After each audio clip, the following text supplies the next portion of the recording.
Hello everyone, welcome back to yet another political episode. So, 2023 elections, it's kind of looking like a very big neutral ground for both Democrats and Republicans. Democrats are looking to ace it in Kentucky, while Republicans are actually going to feel like they're going to ace it in Virginia. And part of the reason is the popularity of the governor of Virginia, Glenn Youngkin. Glenn Youngkin has, since January 2022, when he has started his first term in office, had entered office with an approval rating of 51%. He, as speculation of over a year later now, as speculations rise of a potential presidential run, the governor, is one of the most popularist governors in the South, and especially if the most popularist Republican governor in a blue state. I mean, technically Phil Scott, but you know Phil Scott's a rhino. He's a liberal. He's just absolute Democrat in elephant skin. But so I don't count Phil Scott. Chris Sununu, technically, I will count him because he did endorse Trump on many. He sided a lot with Trump on a lot of issues. But yes, Glenn Youngkin is also affiliated to Sununu when it comes to that. So yeah, I don't count Phil Scott and yes, Phil Scott is the most popular governor in the United States, as a term of approval rating. A lot of people saying this is so good for the GOP. Phil Scott, Republican governor, most popularist governor in the most liberalist state in the United States. Well, the funny thing is, Phil Scott votes with Democrats all the time. He is literally a part of the the governor team for Biden. I mean, it's kind of hypocritical, but this isn't about Phil Scott. This is more about the popularity of Glenn Youngkin, and kind of back up my claims of Youngkin's popularity. Although I really prefer Youngkin to turn down the presidential run, and here's why. Virginia has a seat running for the U.S. Senate. It's a potential seat. Tim Scott, 3-term senator. I think he's beatable, honestly. He's losing some strength. If we get a popular guy like Glenn Youngkin in there, and let's not forget, Glenn Youngkin is term limited. He will not seek re-election in 2025. Youngkin can continue to be in the face of politics and wow this nation continuously as U.S. Senator. Also, with his outstanding approval rating, I do think a lot of people are bored with Tim Scott. Not Tim Scott. I'm thinking about Tim Kaine, Tim Kaine. Did I say Tim Scott? Okay, yeah. I just watched the debates and I was just completely laughing about Tim Scott. But anyway, yes, Tim Kaine, Senator Kaine. So that is my take on that. So talks on the elections. Virginia Democrats aren't doing good. We talked about Pennsylvania Democrats. Virginia Democrats are worse. After since the 2021 elections, they've went down the toilet. And let's see here. Popular Glenn Youngkin representing the Virginia GOP. I do think potentially he does have a good chance in winning many different seats here. Of course, what seats are an advantage? You'll see here in 2022, I want to believe, Democrats flipped the Senate. You see Dick Sala, who is retiring, the Senate Majority Leader, having around current seats of 22. Current seats in the GOP, Tommy Nomant has 18. He lost one. I don't know if one became a Democrat or not. Yes, and there was a special.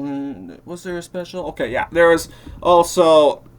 Yes, March 23rd. Hey, that's my birthday. There was an election in this said district, 38th. Travis Hackworth, a Republican, winning in a very big Republican district, 76%.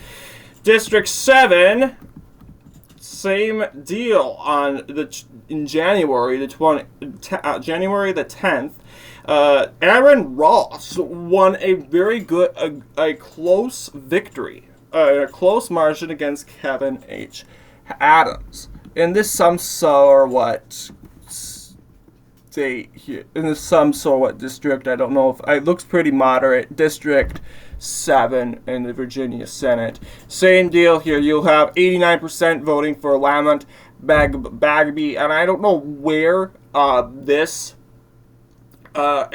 district is. So, if you will, I'm not a Virginia Senate expert, but this is, I would tell, a liberal stronghold. I don't know if it's a part of the Black Belt or if it's a part of Richmond. It looks like it might be a part of Richmond by the borders I'm seeing, but that's no surprise that it'd go blue.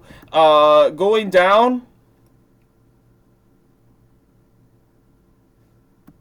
So yeah, eventually I want to talk about the prediction here. So we're going to do a bit of a prediction. I want to see if there's a Virginia. Yeah, we see the primary. So we just want to take a look at it a little bit. So, let's talk about some potential challenges. I don't think there was an election in 2022. Virginia always has these elections on the third year, on the year before the election. It's interesting. It's their Senate. So, I'm going to try, see if my source here has a Virginia. Upper legislature, lower legislature. I say Virginia we'll use upper. So, I don't know if this is the accurate borders, but here is our Virginia map here. So, looking here,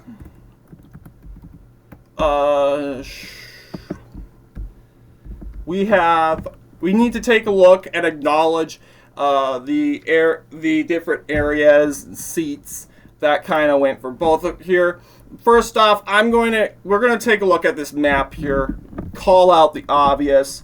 General Republican areas, like these areas for sure, will probably go Republican. And I don't know why the border. Okay, all right, I picked the wrong map.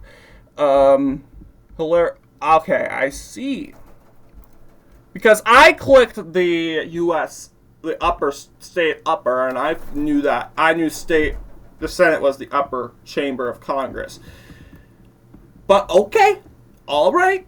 We'll check Virginia in the lower one. If the map isn't the same, I'm going to let yet another political map simulator know that they are outdated on the Senate map. Because, yep.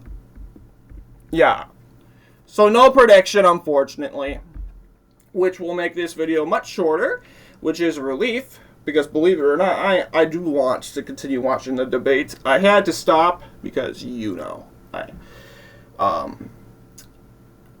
have to do this video. This is groundbreaking. But yeah, I hope to talk about the debate tomorrow, but yeah, so it looks like these are the races as of right now. I don't think the ones in gray are non-compatible, which is good. Well, it doesn't even matter because they're still counted. Like this one right here, dominantly Democrat in the Alexandria, Arlington metro, for sure. Yeah, that will still be counted. And doesn't really matter if they're counted even. Like this one here, I believe is Republican. This one, I think this one's easy to take out, honestly. Like, oh yes, it's that one city. What right there? There's a city there, but there's one city there. Virginia has 100 cities, so I don't even know. But that is a blue city in a blue county, and I think that's going to take it all by anything. It depends if that city voted for that area, voted for Glenn Youngkin. Then, if it voted for Glenn Youngkin, then I'm sure, absolutely, I think that, yeah, look at that, right here, blue city. For sure, I do think, honestly, that this district's going to be blue because of that big blue county, and this county right here is like 70% Democrat. And sure, you get this county and this county, but that's not going to do much. Sure, it may make it a little lighter, but that's not going to do much. And let's not forget, there's other liberal votes lingering around there. Yeah, I think this is Roanoke. That's going to make this one a blue hold, although the county in Roanoke, if this is Roanoke, in neighboring cities did go red. So it's possible. This is just darker blue because the Democrat there is retiring, which means someone new. So I think, yeah, maybe Roanoke, the Roanoke district could be winnable, honestly. I mean, according to our map, it's not as blue like this one over here. But yeah, I mean, this area for sure is very Democrat. They're like 59%, but that's important to look out for. So, yeah, we never talk about legislatures and divisions like that, so it's kind of new for me. So, what do you guys think here? With the recent Virginia elections in not even recent, 2 years ago, 2021, Republicans red wave all the way through, and now in 2023 looks to be the same way, possibly. What are your thoughts of Virginia becoming a swing state again? Or if Georgia does become a blue state eventually, will Virginia replace it? And I think, honestly, that would soothe the pain for the GOP if this does happen. If Atlanta becomes like Minneapolis and St. Paul, and where everyone is all concentrated into Atlanta, this would probably soothe the pain for the GOP. Because I'm not even, that would be very painful for the GOP unless they got Virginia back. Because Virginia historically has been very socially and fiscally conservative. Just recent politics have shifted more to the left.